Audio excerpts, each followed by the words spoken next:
There is nothing satisfying about watching one of your favorite YouTubers self-destruct over the course of just a couple years. It's even more frustrating when you know this individual had every means to escape doing so by avoiding just a few tactical blunders. One such YouTuber is iDubbbzTV, a YouTube legend who once drew tens of millions of views per video, a commentary channel who blazed trails for an entire genre of YouTube content. This is the titan that Ian was. But tragically, Mr. Jomha has made a series of unforced errors that have taken him far from what he once was, causing him to lose the support of hundreds of thousands of subscribers in just 2 short years. This story reveals the depressing future in store for a YouTuber heavyweight who refuses to gracefully exit his past.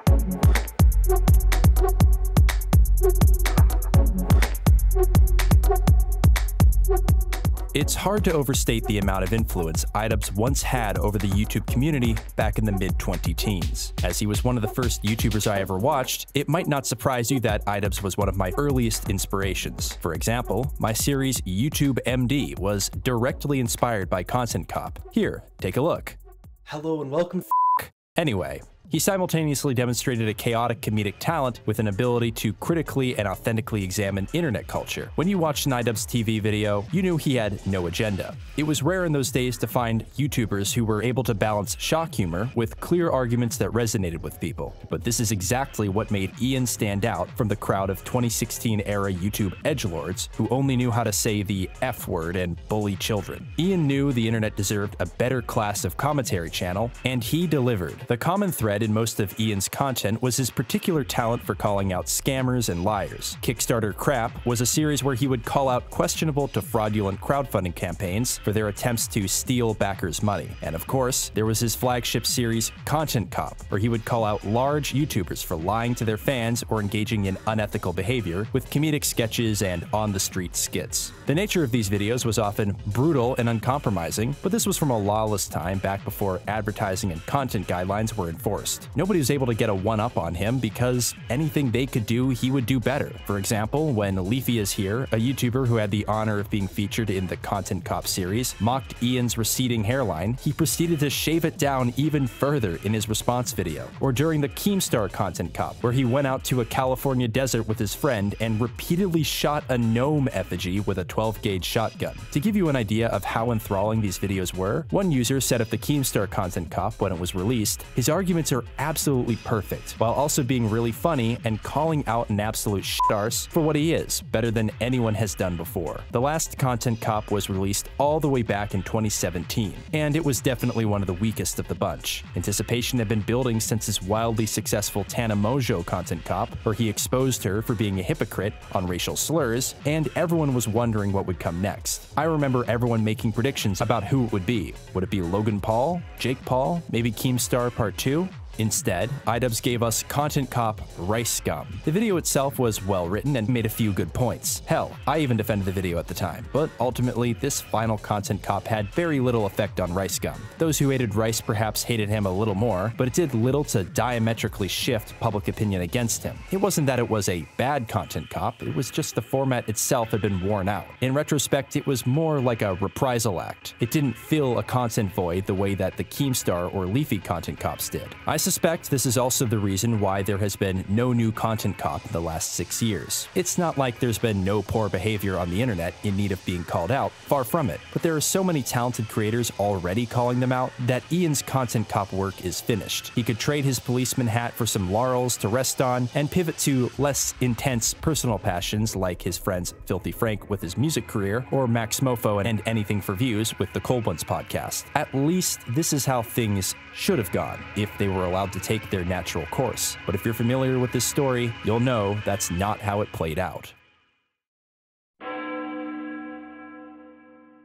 I'm old enough to remember a guiding principle of the early days of social media: never feed the trolls. This means that when people are engaging in shitty behavior online for attention, don't feed into it by giving them that attention and they'll eventually go away. But as simple as this sounds, it seems like nobody ever follows this advice. How often do you see a trend only catch your attention because other people with large followings are having a negative reaction to it and talking about it? For example, take that TikToker who people like Keemstar kept rage posting about on Twitter, who ate a sandwich he bought for a homeless person right in front of him. That guy gained literally tens of thousands of subscribers due to the attention he got and has faced none of the negative consequences people have called for. Twitter does this all the time. The news does this all the time. And yes, YouTubers do it too. They'll argue with their commenters when they say something rude and, in their righteous anger, give them exactly what they wanted: attention. The Anisa Jomha controversy is probably one of the most misunderstood controversies I've seen on this corner of the internet in a long time. Where iDubbbz used to be perched as a level-headed observer from the outside looking in, he found himself directly in the eye of the storm. You see, iDubbbz's now wife announced in early 2020 that she would be opening up shop on a popular adults-only subscription-based website. This shocked a number of people, as it seemed to fly in the face of what Ian stood for. To be clear, Ian had never come out against this manner of bag chasing in the past explicitly, but it definitely didn't fit with the perception that many of his fans had of him, that he was based or whatever. And it wasn't just that he was supporting a friend who chose this line of work, he was in a committed romantic relationship with this individual. Many felt that the content cop was supposed to go against the grain and be the edgy guy who called people out when they were at the top of their game. This was the guy who made Leafy cope and seethe so hard he tripped over his chair and still posted it online, after all. But iDubbbz, the content cuck? To many, it was just embarrassing. But unlike Ian, I'm not gonna moralize from on high about how you hate women if you find this behavior immoral, or how you're a cuck if you find this behavior acceptable. Truth to be told, it doesn't matter, because if you were alienated by Ian, fully supported him, or just really didn't care all that much like I did, that wasn't even the side of the discussion that he addressed when he did release a video in response to the controversy. Instead, he spent half of it expressing annoyance that people would assume his position on certain topics at all simply because they were fans over the years. And the other half he spent cherry-picking a couple easy target videos arguing that what his then-girlfriend was doing was wrong. When someone releases a highly polarizing video, people take two basic sides. Either the presenter is right or they are wrong. But there's also a third option. Maybe this video doesn't need to exist at all. And that's how I feel about Ian's sex work video. Primarily, I just don't buy that it was as controversial and in need of addressing as Ian made it out to be. It seems to me that if Ian had just left well enough alone, brushed off the controversy as a few angry people on Twitter, and went on his merry way, he probably wouldn't have alienated as many people as he did. As one commenter on the video eloquently put it, iDubbbz made a mistake sticking his in the hornet's nest like this. Even if his stance and points are valid, nothing was ever worth making this video. He could have ignored the trolls and did his own thing, and I'm sure he wouldn't be dealing with drama constantly like he has been for the past year.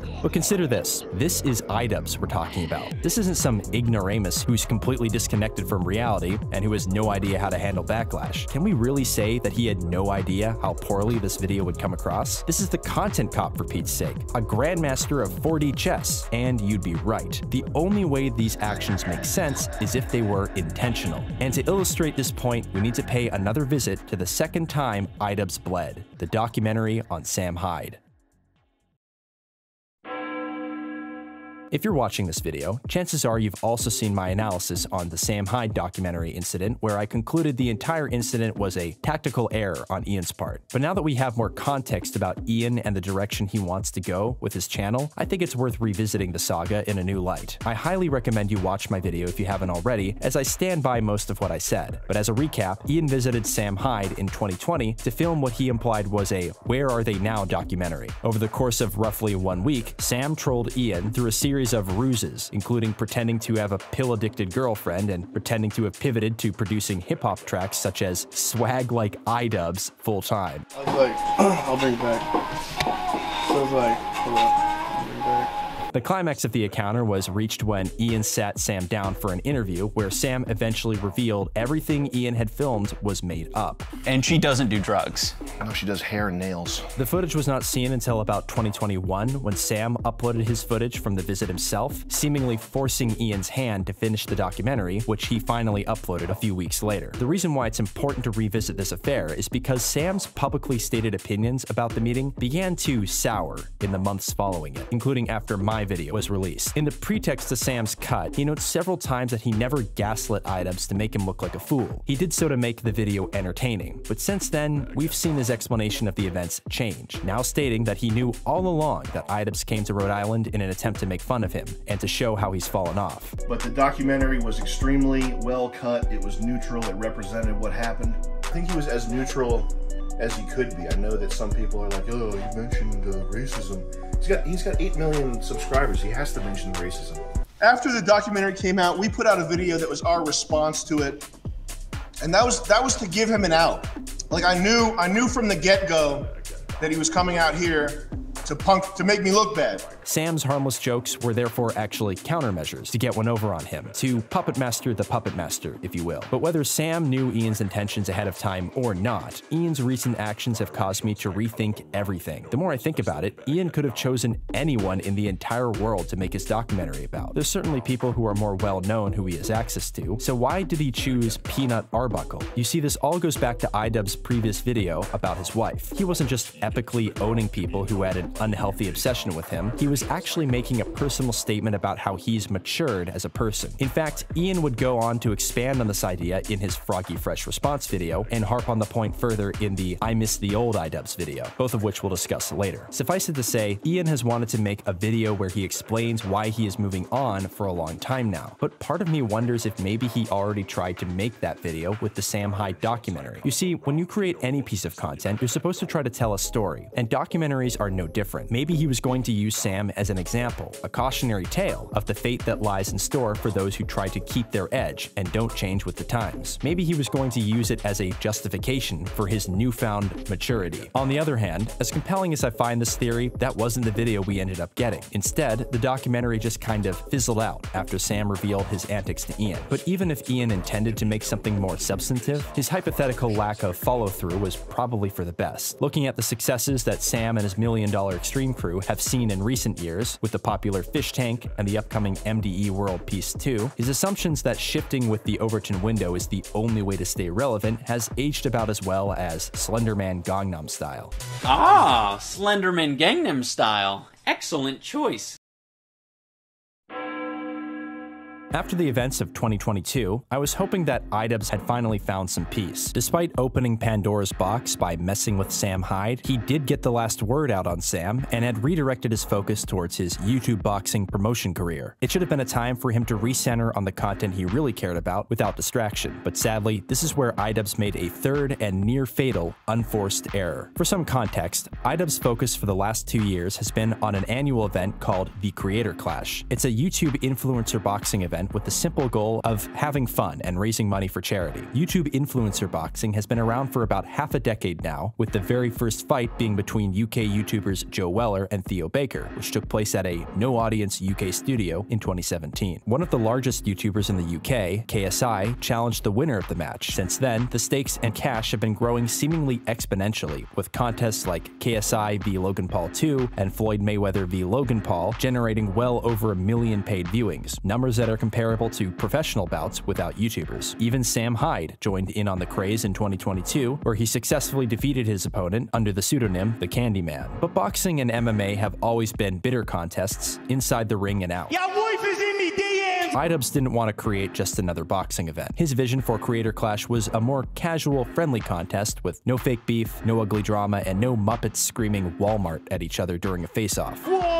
God is not here. I want to make it very clear that I think Creator Clash is a net positive. As a lower profile event, there aren't many big names, but it still brings in a respectable amount of money, with the first one raising over $1 million split between 3 charities. One of the fighters on the undercard for the second Creator Clash was a musician named Tyler Cassidy, popularly known as Froggy Fresh, and before that, Krispy Kreme. Froggy belongs to an era in the early 20-teens where funny or odd people used to go extremely viral, being featured on sites like College Humor. In those days, the internet felt much smaller, so a video garnering even 10 million views was known to a large chunk of people in the online space. And indeed, some of Froggy's videos received over 10 million listens and views, including his hit comedy single, The Baddest, which he released all the way back in 2013. Cause I am the baddest of them all. If you ain't about money, then I don't mess with y'all. He still uploads today under his real name, so he's by no metric a nobody. In Creator Clash 2, Froggy was going to fight a mid-sized YouTuber, Chris Raygun, who got his fame from the Skeptic era. Although it was just an undercard match, it was shaping up to be an interesting fight, and both Froggy's and Chris's fans were waiting with bated breath for their boxing debuts. That was, of course, until just 3 weeks before the day of the fight, when Froggy was unceremoniously removed from the card. On March 25th, 2023, the official Creator Clash posted this terse statement to their official Twitter. There's been a change in the lineup, and Froggy Fresh will no longer be fighting against Chris Raygun. We will announce his replacement in the coming days. With just 3 weeks left, the countdown to Creator Clash 2 has begun. The decision was met with complete bewilderment. If Creator Clash felt comfortable enough to kick Froggy from the match so close to the event, as they readily acknowledged in the 2-sentence statement, he must have done something seriously wrong. For about 2 hours, rumors began to swirl, until the Creator Clash account followed up with the additional message: Creator Clash's goal is to make an inclusive and fun environment for our creators and fans while giving back to charity. This has always been our mission, and Froggy's recent behavior does not align with that mission. We look forward to sharing this positive experience on April 15th. As the amount of quote tweets might indicate, including the fact that they locked replies on the statement, it did nothing to quell the drama, and the decision began to be publicly lambasted all over Twitter. Even Moist Critical, a massive YouTuber and one of the boxing commentators, publicly questioned the decision, saying, "I'm really disappointed by this. Kicking him for Twitter controversy after months of training is brutal. Hopefully they reconsider this decision." Evidently, the sentiment was echoed, as his tweet ratioed the Creator Clash response by a factor of over 10. 3 days later, Creator Clash followed up with a third, lengthier response that somehow said even less than the previous two. It referenced violations made to a legally binding contract, but just like the previous two statements, it failed to make mention of what those specific violations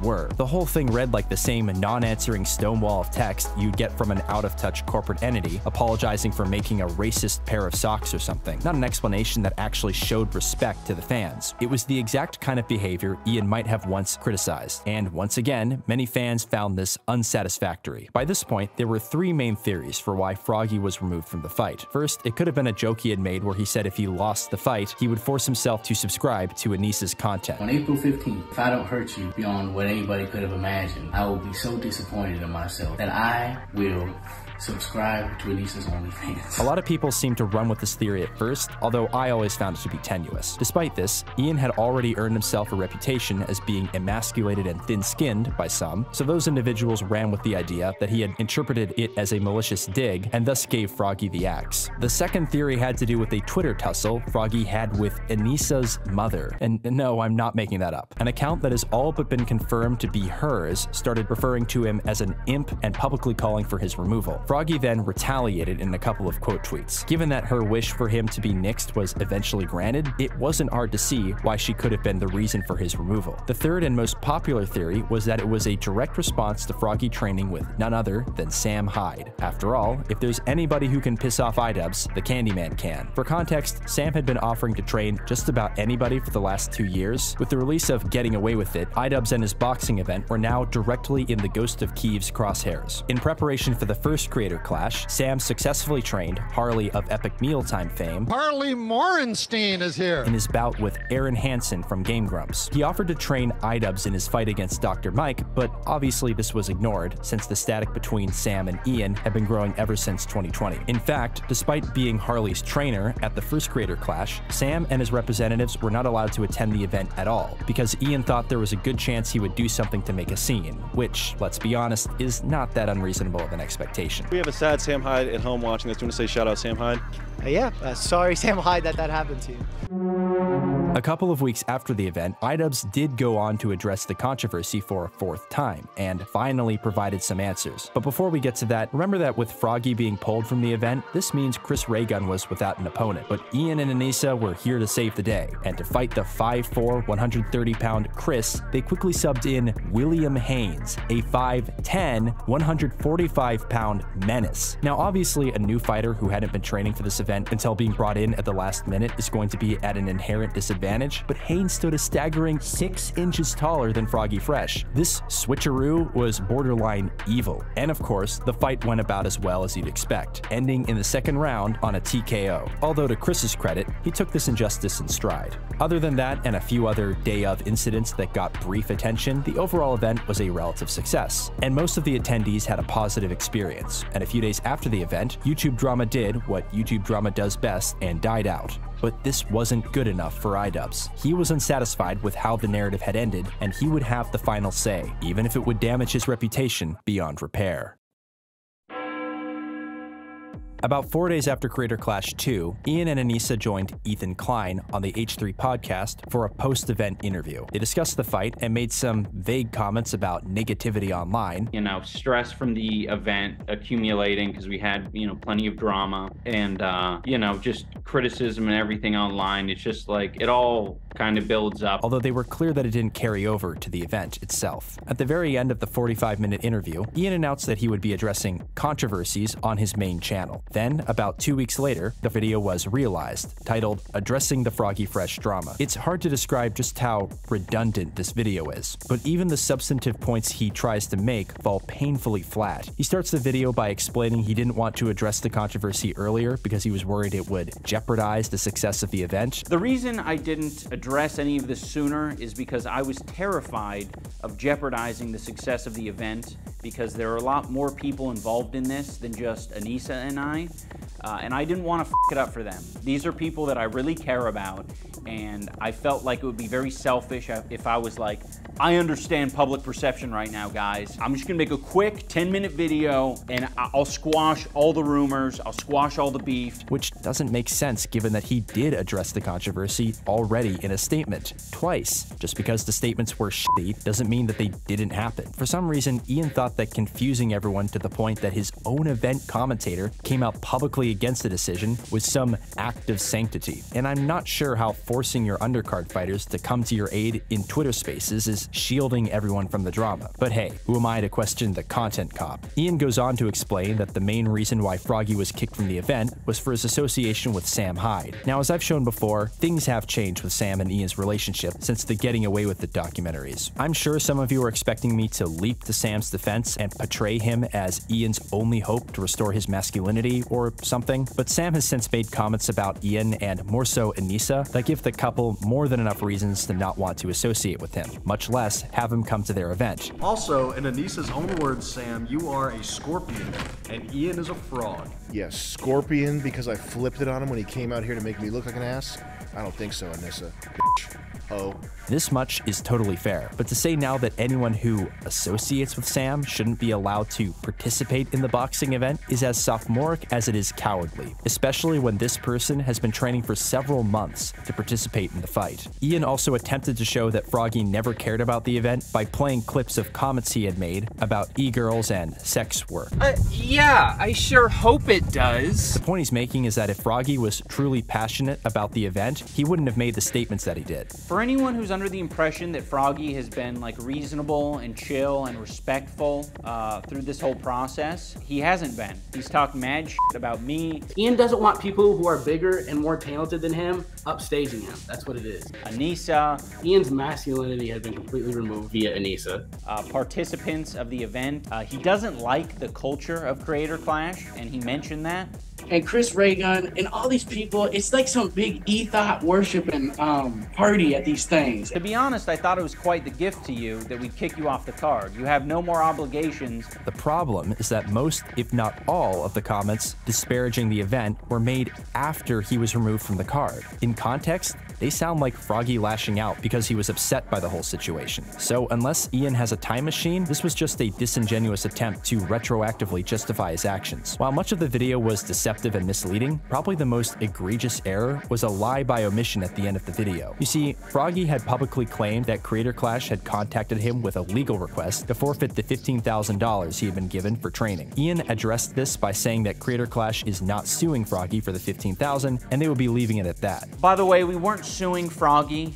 We have no interest in going to court over $15,000. We wanted that $15,000 back, but he wasn't giving it to us. So we have to leave it at that. You know, we're not suing him. But this downplays the actual content of the notice, which Froggy posted to his Twitter shortly after Ian's video went up. The letter, sent by the General Counsel of Creator Clash, not only threatened legal action if he did not forfeit the cash, but also served as a cease and desist notice, stating that they would additionally pursue legal action if Froggy even discussed the event in the future. We have to leave it at that. Truth to be told, they never followed up on this request, probably because it would have destroyed Ian and Anisa financially and in the courts. consequence, if not civilly, then in the court of public opinion. But the fact is, they threatened Froggy for daring to be upset that he was kicked from the event, and furthermore, they considered filming a vlog with Sam Hyde to be a breach of contract and conduct that has degraded and offended the event sponsors, a claim that is shaky at best. The entire time while I was watching the video, I tried to understand what Ian was broadly attempting to accomplish with it. And this is where I go back to the previous two blunders in iDubbbz Complains Sex Work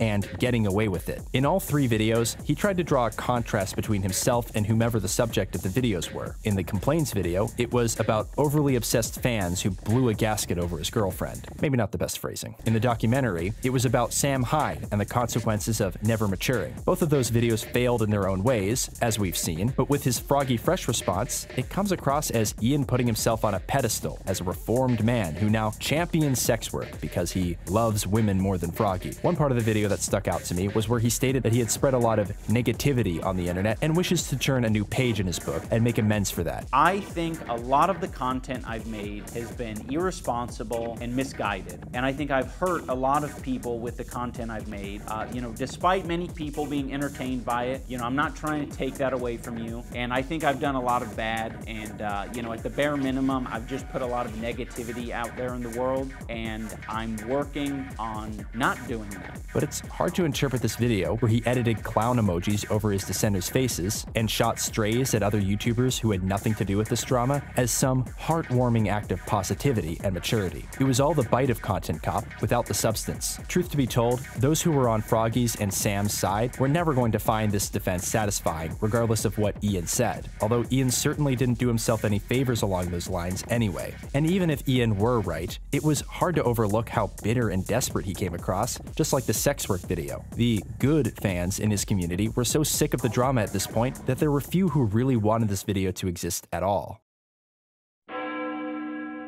A couple of weeks later, iDubbbz finally delivered on his promised content cope, a video titled I Miss the Old iDubbbz. I won't go into detail here because I would be belaboring the point. Indeed, in the video, he reiterated the same things he'd been saying about himself for the last 2 years. He's sorry about using racial slurs, he's sorry he cultivated an edgy audience from his edgy videos, the same audience that he now expects to stick by him, by the way, and so on and so forth. Many have been calling this video Content Cop iDubbbz. In fact, the top comment reads, I never would have guessed that his final Content Cop would be on himself. But in reality, this video is far from it. An intelligent, entertaining critique? It is not. It's more like a depressing look into the depths of Ian's insecurities, where he unloads on his audience about how he discovered empathy for 17 minutes. This time, though, he specifically made mention of the Content Cop series as being harmful and cruel. He said it went beyond being edgy, and the Tana Mongeau installment, where he walked up to her and said a slur, was particularly regrettable. It is sad that Ian now sees Content Cop as a net negative, but despite the fact that he feels shame for some of the tactics and points he put in those videos, putting all of them down as just cruel hit pieces that must be unlisted from his channel makes me wonder if he ever understood them as the hugely impactful cultural forces they often were. The Leafy Content Cop, for instance, wasn't just great because he made fun of Leafy for his appearance. It was a direct attack